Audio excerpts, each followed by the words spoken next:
Good morning students. आज हम 7th class की हिस्ट्री का lesson 4th Mughal empire study करेंगे। एक वीडियो हो चुकी है, ये दूसरा वीडियो है mansabdar and jagirdar. As the empire expanded to the encompass different region, the Mughals recruited diverse bodies of people। जैसे जैसे साम्राज्य विभिन्न क्षेत्र सम्मिलित होते गए, वैसे वैसे मुग़लों ने तरह तरह के सामाजिक समूहों में सदस्यों को प्रशासन में नियुक्त करना आरंभ कर दिया। From a small nucleus of Turkish noble they expanded to include Iranians, Indian Muslims, Afghans, Rajputs, Maratha and the other groups. Those who joined Mughal service were enrolled as mansabdar. तो शुरू में ज़्यादातर सरदार तुर्की थे, लेकिन इस छोटे समूह के साथ साथ उन्होंने शासक वर्ग में ईरानियों, भारतीय मुसलमानों, अफ़गानों, राजपूतों, मराठों और अन्य समूहों को सम्मिलित किया। मुग़लों की सेवा में आने वाले नौकर मनसबदार कहलाए। The term mansabdar refers to an individual who hold a mansab meaning a position और रैंक। मनसबदार शब्द का प्रयोग ऐसे व्यक्तियों के लिए होता है जिन्हें कोई मनसब यानी कोई सरकारी हैसियत पद प्राप्त होता है। It was a grading system used by the Mughals to fix one rank, second salary, third military responsibilities. तो यह मुग़लों द्वारा चलाई गई श्रेणी व्यवस्था थी, जिसके ज़रिए पहला तो पद, सेकंड वेतन और थर्ड सैन्य उत्तरदायित्व निर्धारित किए जाते थे। Rank and salary were determined by A numerical value called जात। तो पद और वेतन का निर्धारण जात की संख्या पर निर्भर था। द हायर द जात, the more prestigious was the noble's position in court and larger his salary। जात संख्या जितनी अधिक होती थी, दरबार में अभिजात की प्रतिष्ठा उतनी ही बढ़ जाती थी और उसका वेतन भी उतना ही अधिक होता था। The mansabdars military responsibilities required him to maintain a specified number of सवार और सवेलरी मैन। तो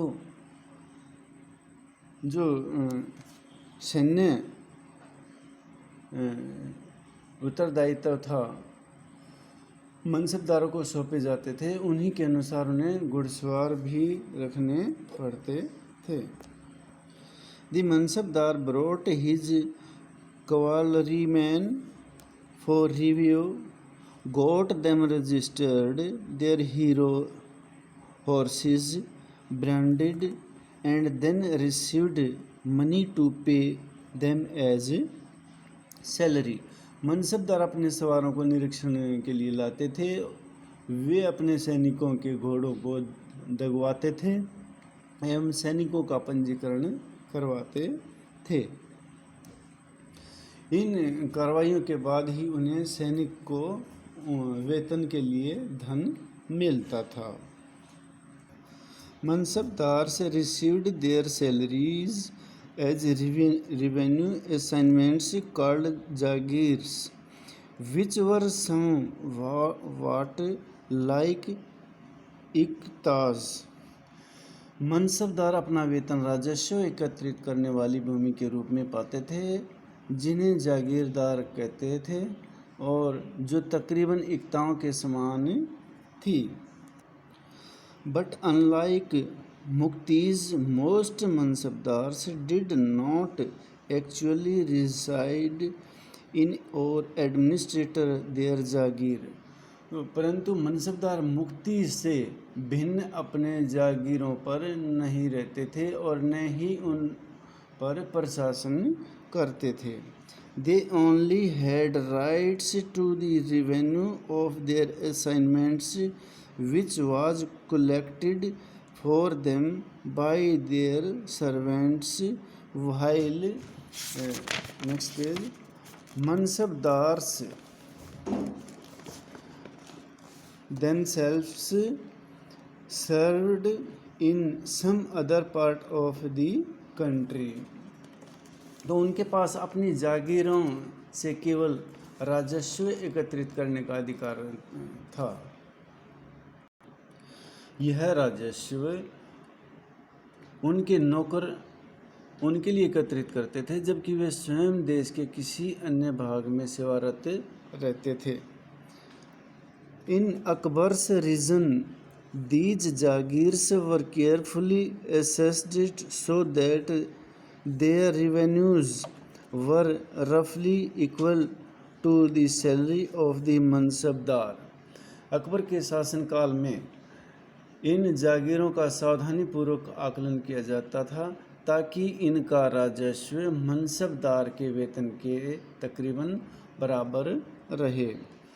तो there was a huge increase in the number by Aurangzeb's region. This was no longer the case, and the actual revenue collected was often less than the granted sum. जो औरंगजेब के शासनकाल तक पहुँचते पहुँचते स्थिति बदल गई. अब प्राप्त राजस्व मनसबदार के वेतन से बहुत कम था. There was also a huge increase in the number of mansabdars, which meant a long wait before they received a जागीर. तो अब जो मनसबदारों की संख्या में भी बहुत ज़्यादा वृद्धि हो गई थी, जिसके कारण उन्हें जागीर मिलने से पहले एक लंबा इंतज़ार करना पड़ता था. These and other factors created a shortage in the number of जागीर.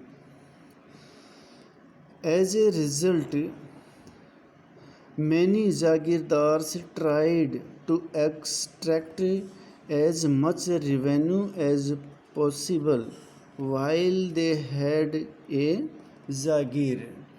तो मनसबदारों की संख्या में वृद्धि होने के कारण इन सभी कारणों से जागीरों की संख्या कम हो गई. फलस्वरूप कई जागीरदार जागीर रहने पर यह कोशिश करते थे कि वे जितना राजस्व वसूल कर सकें कर लें. Aurangzeb was unable to control these development in the last year of his reign, and the peasantry therefore suffered tremendously. तो अपने शासन के अंतिम वर्ष में औरंगजेब इन परिवर्तनों पर नियंत्रण नहीं रख पाया. इस कारण किसानों को अत्यधिक मुसीबत का सामना करना पड़ा. जब्त और जमींदार. The main source of income available to Mughal ruler was tax on produce of peasantry. तो जो मुगलों की आमदनी का प्रमुख साधन किसानों की उपज से मिलने वाला राजस्व था. The most places peasants paid taxes through the rural elites, that is, the headman or the local chieftain. तो जो अधिकतर स्थानों पर किसान ग्रामीण कुलीनों यानी कि मुखिया या स्थानीय सरदारों के माध्यम से राजस्व देते थे. The Mughals used one term zamindars to describe all intermediaries, whether they were local headmen of villages or powerful chieftains.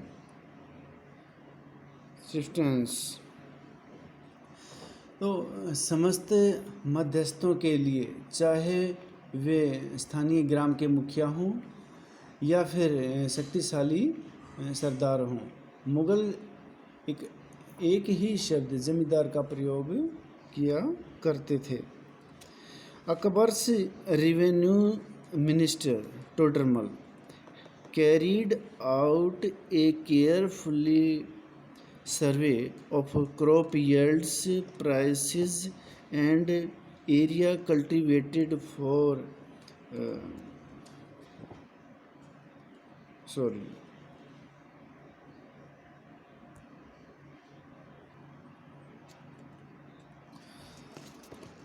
Akbar's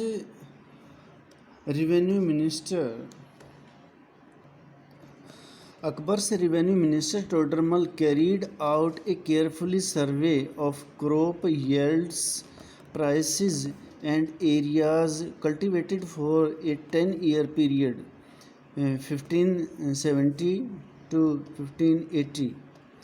तो अकबर के राजस्व मंत्री टोडरमल ने 10 साल यानी 1570 से 80 की कालावधि के लिए कृषि की पैदावार, कीमतों और कृषि का सावधानीपूर्वक सर्वेक्षण किया। On the basis of this data, tax was fixed on each crop in cash. तो क्या क्या इसका इन आंकड़ों के आधार पर प्रत्येक फसल का नकद के रूप में कर यानी टैक्स से निश्चित कर दिया गया। Each province was divided into revenue circles with its own schedule of revenue rate for individual crop. तो मंत्री टोडरमल ने क्या किया, प्रत्येक जो सूबा था को राजस्व मंडलों में बांटा गया और प्रत्येक की हर फसल के लिए राजस्व दर की अलग सूची बनाई गई। दिस रिवेन्यू सिस्टम, ये जो रिवेन्यू सिस्टम था, वाज नोन एज जब्त, इसको ही जब्त के नाम से कहा जाता है, बोला जाता है, पुकारा जाता है। It was prevalent in those areas where Mughal administrators could survey the land and keep very carefully accounts. This was not possible in provinces such as Gujarat and Bengal. तो यह व्यवस्था उन स्थानों पर प्रचलित थी जहाँ पर मुग़ल प्रशासनिक अधिकारी भूमि का निरीक्षण कर सकते थे और सावधानीपूर्वक उनका हिसाब रख सकते थे। ऐसा निरीक्षण गुजरात और बंगाल जैसे प्रांतों में संभव नहीं हो पाया। In some areas, the zamindars exercised a great deal of power.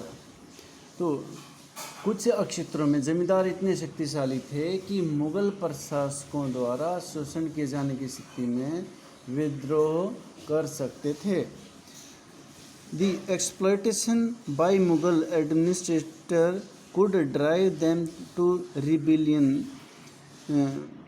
Sometimes zamindars and peasants of the same caste allied in rebelling against Mughal authority. तो कभी कभी एक ही जाति के जमींदार और किसान मुग़ल सत्ता के खिलाफ मिलकर विद्रोह कर देते थे। These peasants revolts challenged the stability of Mughal empire from the end of the 17th century. तो इसका 17वीं शताब्दी के आखिर से ऐसे किसान विद्रोहों ने मुगल साम्राज्य के दायित्व को चुनौती दी। आज के लिए इतना ही काफ़ी है। धन्यवाद।